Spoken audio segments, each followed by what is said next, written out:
हिंदुओं का राष्ट्र है और इस युद्ध में हिंदू हार रहे हैं। क्या हमारा हिंदू होना इतना बड़ा गुनाह है? गुनाह नहीं, गर्व है हमें हिंदू होने पर। तो दोस्तों, क्या हुआ था 16 अगस्त 1946 को बंगाल में एक तारीख जिसने इतिहास के पन्नों को खून से रंग दिया। बंगाल को मारोगे तो भारत भारत नहीं रहेगा। जमीन का टुकड़ा नहीं, इंडिया का लाइट हाउस है बंगाल। एक दिन जिसने सिर्फ दंगे नहीं बल्कि एक सभ्यता के टुकड़े टुकड़े कर दिए। क्या ये वही आग है जो आज भी बंगाल की गलियों में सुलग रही है? किसी भारतीय की जान की कोई कीमत नहीं है। क्यों आजादी के 80 साल बाद भी हम उसी कम्युनल पॉलिटिक्स से लड़ रहे हैं? क्या हम आजाद हैं? आज भी सवाल उठते हैं, क्या बंगाल वाकई भारत का हिस्सा है या एक अधूरा पाकिस्तान? क्यों कुछ बंगाली अपनी भारतीय पहचान से कतराते हैं और आखिर क्यों हिंदी भाषी वहां अपने ही देश में बेगाने महसूस करते हैं? भारत का मुसलमान तो कन्वर्ट है, पहले तो सब हिंदू ही थे ना। हमारा डीएनए एक है। नो मिस्टर गांधी, हिंदू मुस्लिम एक नहीं है। क्या वाकई बंगाल में कुछ इतना खौफनाक चल रहा है कि प्रेसिडेंट रूल की मांग उठ रही है? आइए दोस्तों, आज के इस वीडियो में उठाते हैं परत दर परत उन सच्चाइयों से पर्दा जिन्हें जानकर आप भी हैरान रह जाएंगे। आप देख रहे हैं 7 एनियास फिल्म लिस्ट। वेदों को मानते हैं, हम कुरान को मानते हैं, आप लाखों भगवान को मानते हैं, हम सिर्फ अल्लाह को मानते हैं। तो दोस्तों, आ गया है बंगाल फाइल्स का ट्रेलर और इस बार तो साफ लग रहा है कि मामला पहले से कहीं ज्यादा बड़ा, बोल्ड और बेखौफ है। विवेक अग्निहोत्री, जो कि इस फिल्म के डायरेक्टर हैं, इस बार पूरी तैयारी के साथ लौटे हैं। कोई मिलावट नहीं, कोई फिल्टर नहीं। जो कहना था वही बिना लाग लपेट के कहा गया है और वो भी बेहद हार्ड हिटिंग डायलॉग्स के जरिए। कश्मीर फाइल्स में फिर भी लगा था कि कुछ चीजें संयम में रखी गई हैं, लेकिन बंगाल फाइल्स की शुरुआत से ही डायलॉग्स इतने तीखे हैं कि यह फिल्म पहले से कहीं ज्यादा खतरनाक और बेबाक नजर आ रही है। और अब हमेशा की तरह वही पुरानी बहस फिर शुरू हो गई है। ये तो प्रोपेगेंडा है, सबूत कहाँ है? क्या वाकई ऐसा कुछ हुआ था? लेकिन असली सवाल ये है कि जब बिल्ली सामने खड़ी हो तो कबूतर आंखें बंद क्यों कर लेता है? इतिहास की वो तारीख 16 अगस्त 1946 जब बंगाल की जमीन खून से लाल हो गई थी, क्या उसकी आग आज तक बुझी नहीं है? ट्रेलर देखकर तो यही लगता है कि इस बार विवेक अग्निहोत्री ने किसी भी आलोचना या विवाद की परवाह किए बिना सीधा वार किया है उन सच्चाइयों पर जिनसे लोग अक्सर मुंह मोड़ लेते हैं। आपके पास अगर ये सवाल है कि सबूत कहाँ है, तो जरा नजर डालिए आज के बंगाल पर। ये कोई पुरानी बात नहीं है। हाल के वर्षों में कई बार ऐसा हुआ है जब वहां से हिंदू परिवारों को पलायन के लिए मजबूर होना पड़ा है। आज भी कई हिंदू परिवार अत्याचार झेल रहे हैं और लगातार यही मांग कर रहे हैं कि बंगाल में राष्ट्रपति शासन लागू किया जाए। सवाल ये है कि हमारे देश के राष्ट्रपति और प्रधानमंत्री अब तक इस स्थिति को लेकर चुप क्यों हैं? दरअसल जो कुछ सन 1946 में हुआ था उसकी तस्वीरें, दस्तावेज और प्रमाण आज भी मौजूद हैं। अब आप उसे स्वीकार करें या न करें, ये आपके दृष्टिकोण पर निर्भर करता है। लेकिन अगर आप आंखें बंद कर लेंगे तो सच्चाई कभी दिखाई नहीं देगी। ये ठीक वैसा ही है जैसे जब बिल्ली सामने होती है तो कबूतर आंखें बंद कर लेता है, लेकिन इससे खतरा टलता नहीं।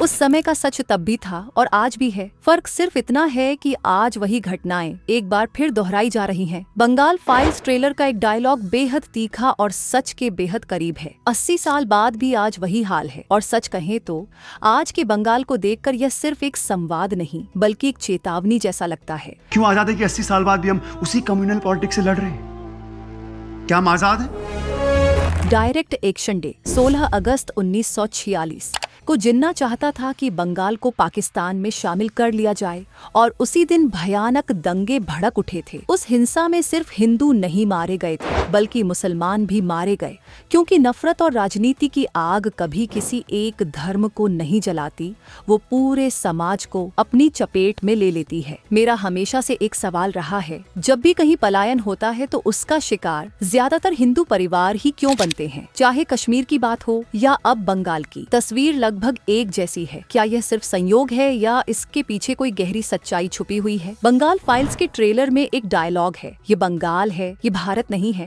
जो सीधा उस मानसिकता पर वार करता है जहां लोग खुद को भारत का हिस्सा मानने से हिचकिचाते हैं।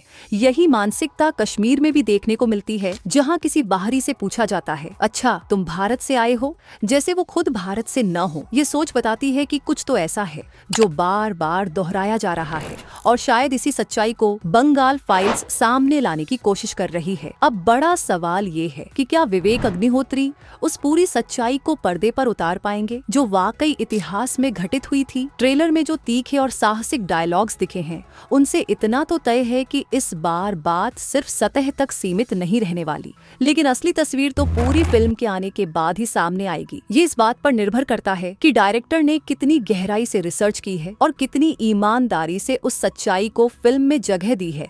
दिलचस्प बात यह भी है कि बंगाल फाइल्स का ट्रेलर वेस्ट बंगाल में लॉन्च होना था, लेकिन आन मौके पर उसे रद्द करना पड़ा क्योंकि वहां विरोध में भारी भीड़ इकट्ठा हो गई, जिसने यह कह दिया कि ट्रेलर लॉन्च नहीं होने देंगे। बावजूद इसके विवेक अग्निहोत्री ने स्पष्ट कहा, मैं ट्रेलर लॉन्च यहीं से करूंगा। और भले ही ग्राउंड पर लॉन्च टल गया हो, यूट्यूब पर यह ट्रेलर रिलीज हो चुका है और उसी के जरिए आज हम इसकी समीक्षा कर पा रहे हैं। विवेक अग्निहोत्री इस बार सिर्फ फिल्में ही नहीं ला रहे बल्कि खुलकर स्टैंड भी ले रहे हैं। उन्होंने स्पष्ट कहा है कि मैं ट्रेलर का लॉन्च बंगाल में ही करूंगा और साथ ही उनकी एक और bold statement I, don't let Bengal become another Kashmir, यानी बंगाल को दूसरा कश्मीर बनने से रोकना होगा। ये सिर्फ एक बात नहीं बल्कि एक गंभीर चेतावनी है कि जो हालात कभी कश्मीर में बने थे वही आज बंगाल में भी दोहराए जा रहे हैं।